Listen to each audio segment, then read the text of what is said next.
Madras cooking நேயர்களுக்கு வணக்கம். நான் உங்கள் சுதர்ஷன், பிவி வெல்த் கிரியேட்டர்ஸ். என்னோட முந்தைய பதிவுகள்லாம் எல்லாரும் பார்த்துருப்பீங்கன்னு நினைக்கிறேன். சாம்பார் ஒன்று போட்டிருந்தோம், அக்கார அரிசி ஒன்று போட்டிருந்தோம். அதே குக்கிங் இதில் இப்போ நம்ம பார்க்க போகிறது லெமன் புதினா ஜூஸ். ஆக்சுவலாக அதுக்கு தேவையான பொருட்களை பார்த்துருவோம். ஃபஸ்ட்டு நான் புதினா ஆஞ்சி வச்சுருக்கேன். ஆக்சுவலாக இது புதினா வாஷ் பண்ணி ஆஞ்சி வச்சுருக்கேன். அடுத்தது இஞ்சி இவ்வளோ இஞ்சி தேவையில்லைங்க. இந்த புதினா இத்தனை புதினாவும் தேவை. ஆக்சுவலாக இப்போ நம்ம போடக்கூடிய ஜூஸ்க்கு இத்தனை புதினா தேவை. இஞ்சி இவ்வளோ இஞ்சி தேவையில்லை, பட் இது பார்த்துக்கோங்க. அப்புறம் நான் போடுறப்ப எவ்வளோ இஞ்சின்னு காமிக்கிறேன். அடுத்தது உப்பும் பார்த்தீங்கன்னா இது கொஞ்சம் நிறைய எடுத்து வச்சுருக்கேன். நம்ம தேவையான பொருட்கள் காமிக்கிறதுக்காக. இவ்வளோ உப்பெல்லாம் போட்டிங்கன்னா இது ஒரு ஒரு கல்யாணத்துக்கே சமைக்கலாம். அவ்வளோ உப்பு இருக்குது. ஆக்சுவலாக இவ்வளோ உப்பு போட வேண்டாம். அடுத்தது ஸ்வீட்டுக்காக வெல்லம் வச்சுருக்கேன். ஆக்சுவலி இந்த வெல்லம் ஸ்வீட்டுக்கு சர்க்கரையும் போடலாம், பட் நான் வெல்லம் வேணும்ட்டு வெல்லம் போடுறேன். அடுத்தது லெமன் 2 வச்சுருக்கேன். 2 லெமன் வச்சுருக்கேன். ஸோ இப்போ லெமன் புதினா ஜூஸு நம்ம எப்படி பண்ண போகிறோம் அப்படின்றத நம்ம பார்க்கலாம். இப்போ தேவையான பொருட்கள் பார்த்தோம். இதுக்கு லெமன் புதினா ஜூஸ்க்கு இப்போ இது எப்படி ப்ரிப்பேர் பண்ணுறதுன்னு பார்த்துருவோம். இது சிம்பிள் லெமன் ஜூஸோட நம்ம புதினாவையும் சேர்க்குறோம். ஆக்சுவலாக புதினா இலை பார்த்தீங்க. இந்த புதினா இலையை நான் இது மாதிரி அரைச்சி வச்சுருக்கேன். ஆக்சுவலாக மிக்சியில் போட்டு புதினா இலையை அரைச்சி ஜூஸ் மாதிரி வச்சுருக்கேன். ஆக்சுவலாக இதுக்கப்புறம் என்ன பண்ணணும் அப்படின்னாக்க, ஃபஸ்ட்டு கொஞ்சோண்டு நீங்கள் ஒரு பாத்திரம் எடுத்துக்கோங்க. இது மாதிரி பெரிய பாத்திரம் எடுத்துக்கோங்க. பெரிய பாத்திரம் எடுத்துகிட்டு இதை போட்டுக்கோங்க. உப்பு சும்மா லைட்டாக உப்பு போட்டுட்டு அதுக்கப்புறம் லெமனை டைரெக்டாக அப்படியே புழிஞ்சிடலாம். ஆக்சுவலாக புழிஞ்சிருங்க. லெமனை நல்லா புழிஞ்சு எவ்வளோக்கு எவ்வளோ ஜூஸ் எடுக்க முடியுமோ எடுத்துருங்க. ஆக்சுவலி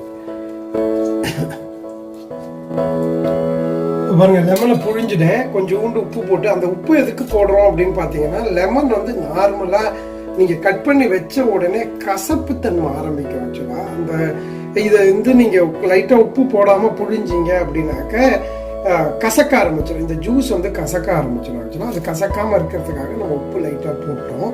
இப்போ இதை உப்பை போட்டுட்டு இப்போ அடுத்தது இதுக்கு வேணுங்கிற அளவுக்கு தண்ணி அளவு இப்போ நம்ம சொல்ல முடியாது. ஏன்னா கொஞ்சம் புளிப்பாக வேணுங்கிறவங்க அளவு கம்மியாக வச்சுக்கணும். புளிப்பு கொஞ்சம் கம்மியாக வேணுங்கிறவங்க உங்களுக்கு இதை கொஞ்சம் ஜாஸ்தி தண்ணி ஊற்றிக்கலாம். இப்போ நான் 2 லெமன் புழிஞ்சிருக்கேன். அதனால் இதில் ஒரு அரை பாத்திரம் வரைக்கும் நம்ம இது லெமன் ஜூஸ் போட முடியும். தண்ணியை ஊற்றிட்டேன். இப்போ இதில் ஸ்வீட்டை ஆட் பண்ணோன்னா நார்மல் லெமன் ஜூஸ். ஆக்சுவலாக இப்போ இதுக்கு தேவையான வெல்லம் ஆட் பண்ணுறேன். நான் வெல்லத்தை ஆட் பண்ணிட்டோம்னாக்கா இது நார்மல் லெமன் ஜூஸு.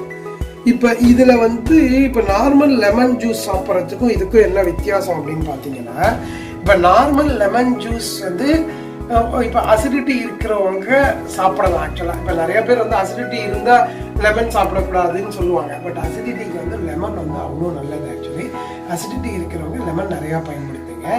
ப்ளஸ் பித்தம் இருக்குது, வாதம் இருக்குது அப்படின்றவங்க இந்த புதினா கொஞ்சம் சேர்த்திங்கன்னா கண்டிப்பாக உங்களுக்கு டைஜஷன் ப்ராப்ளம் அதெல்லாம் சரியாக போயிடும். ஆக்சுவலாக லேடிஸ்க்கு என்ன பண்ணணும் அப்படின்னு பார்த்தீங்கன்னா, இப்போ நார்மலாக இப்போ என்னோட ஹஸ்பண்ட் டூரிங் ஜாப்ல இருக்காரு சார். அவர் வெளியூர் போயிட்டு வராரு அப்படின்னாக்க, வெளியூர் போயிட்டு என்னைக்கு வீட்டில் படுத்து தூங்கிட்டு அடுத்த நாள் காத்தால எந்திரிக்கிறப்ப வெறும் வயிற்றில் காஃபி டீ குடிக்கிறதுக்கு முன்னால் வெறும் வயிற்றில் ஃபஸ்ட்டு இதை கொடுத்துருங்க. இந்த லெமன் புதினா ஜூஸை கொடுத்துருங்க. ஒரு 1/2 hour நீங்கள் விட்டீங்க அப்படின்னாக்க ஆட்டோமேட்டிக்காக பிபி ஏதாவது இருந்துச்சுன்னா நார்மலைஸ் ஆகிடும். ஒன்று. ரெண்டாவது உங்களோட அவரோட டைஜஷன் சிஸ்டம் ப்ராப்பர் பண்ணிடும். ஸோ தட் உங்களுக்கு திருப்பி அடுத்த நாள் ரொட்டீனாக. இப்போ எதுக்காக சொல்கிறோன்னா, நாங்களாம் டூரிங் ஜாப்பில் போகிறப்ப சாப்பாடு ஒழுங்காக இருக்காது, வேலைக்கு சாப்பாடு கிடைக்காது, வெளியில் தான் ஹோட்டலில் தான் சாப்பிட்ற மாதிரி இருக்கும். ஹோட்டல் ஃபுட்ஸ் நார்மலி டேஸ்ட்டுக்காக நிறைய இதெல்லாம் ஆட் பண்ணுறாங்கன்னு சொல்கிறாங்க. ஆக்சுவலாக அந்த மாதிரி ஃபுட்டை சாப்பிட்டுருந்தாங்கன்னா டைஜஷன் ப்ராப்பராக இருக்காது. டைஜஷன் ப்ராப்பராக இல்லை அப்படின்னாக்க அவங்களுக்கு கண்டிப்பாக அந்த ப்ராப்ளம்ஸ் எல்லாம் இருக்கும். அதனால இதை ஃபஸ்ட்டு வெறும் வயிற்றுல ஃபஸ்ட்டு இதை கொடுத்துருங்க. இதை கொடுத்த பிறகு ஸ்டார்ட் பண்ணிங்கன்னா நல்லது. ஆக்சுவலாக இப்போ அடுத்தது நம்ம இந்த புதினா இப்போ இதை போட்டுட்டு நம்ம கலக்கிட்டிங்கன்னா வெல்லம் தானாக கரைஞ்சிடும். ஆக்சுவலாக இப்போ அடுத்தது என்ன பண்ணணும்னா, இந்த அரைச்சி வச்சிருக்கிற புதினாவை நம்ம ஆட் பண்ணிக்கலாம்.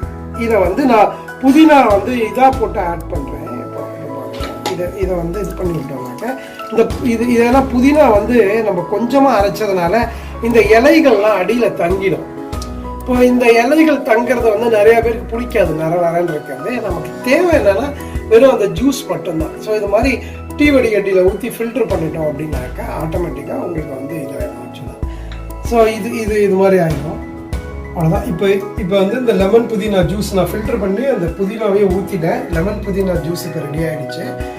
தேவையானவங்க வந்து டேஸ்ட்டுக்கு இஞ்சி வேணும்னா இஞ்சியை வந்து ஆட் பண்ணிக்கலாம். ஆக்சுவலாக பிபி இருக்குது அப்படின்றவங்க இஞ்சியை வந்து கண்டிப்பாக சேர்த்துக்கோங்க. இஞ்சியை கண்டிப்பாக சேர்த்திங்கனாக்கா பிபி கொஞ்சம் நார்மலைஸ் ஆகிறதுக்கான வாய்ப்புகள் வந்து நிறையா இருக்குது. இதை வந்து ஹாட்டாகவும் குடிக்கலாம், கோல்டாகவும் குடிக்கலாம். ஹாட்டாக குடிக்கிறதா இருந்தாக்க நான் வந்து பச்சை தண்ணி ஆட் பண்ணேன். பச்சை தண்ணிக்கு பதிலாக நீங்கள் வெந்நீர் ஊற்றிக்கலாம். அவ்வளோதான், இதுதான் டிஃப்ரென்ஸு. ஸோ இது லெமன் புதினா ஜூஸு. இன்னும் கொஞ்சோண்டு வந்து உப்பு நான் கொஞ்சமாக போட்டேன். இன்னும் கொஞ்சம் உப்பு சேர்த்திங்கனாக்கா உங்களுக்கு நார்மல் உப்பு ஆட் பண்ணேன். நீங்கள் டேஸ்ட்டுக்கு இன்னும் கொஞ்சம் உப்பை வந்து ஆட் பண்ணிக்கலாம். ஆக்சுவலாக இது வந்து உப்பு எதுக்குன்னா எனக்கு கொஞ்சம் ஸ்வீட்டை எடுத்து கொடுக்கறதுக்காக உப்பு கொஞ்சம் லைட்டாக ஆட் பண்ணிக்கலாம். ஆட் பண்ணிட்டு சப்போஸ் உங்களுக்கு வந்து இஞ்சி டேஸ்ட்டுக்கு ஆட் பண்ணுறதும் இஞ்சி வந்து புதினாவோட சேர்த்து அரைச்சிடணும். ஆக்சுவலாக புதினாவோட சேர்த்து அரைக்கலாம். அப்படி இல்லை பிபி இருக்குது, பிபி கொஞ்சம் ப்ராப்ளம் இருக்கிறவங்க என்ன பண்ணலாம்னாக்கா இதோட இஞ்சியை சேர்த்து அரைச்சிடணும், புதினாவோட சேர்த்து அரைச்சிட்டு ஹாட் வாட்டரில் குடிக்கணும். வெறும் வயிற்றில் ஹாட் வாட்டரில் குடிக்கணும். இது ஹாட்டாகவும் குடிக்கலாம், கோல்டாகவும் குடிக்கலாம். ஆக்சுவலாக கோல்டாக குடிக்கிறதுனா இது மாதிரி புழிஞ்சிட்டு ஃப்ரிட்ஜில் கொஞ்சம் நேரம் வச்சுட்டு குடிக்கணும். ஹாட்டாக குடிக்கணும் அப்படின்னாக்க நீங்கள் வந்து சுட வச்சுட்டு வெந்நீரில் வந்து இந்த நம்ம பச்சை தண்ணி ஊற்றணும். பச்சை தண்ணி ஊற்றினதுக்கு பதிலாக வெந்நீர் ஊற்றுனீங்க அப்படின்னாக்க ஆட்டோமேட்டிக்காக. பட் பிபிக்கு இஞ்சிக்கு வந்து குடிக்கிறவங்க கண்டிப்பாக ஹாட் வாட்டரில் குடிச்சிங்கன்னா 1 வாரம் 10 நாள் குடிச்சிங்கனாக்கா ஆட்டோமேட்டிக்காக உங்களுக்கு பிபி ரெகுலரைஸ் ஆகிடும். மெட்ராஸ் குக்கிங் நேயர்களுக்கு நன்றி. Happy living.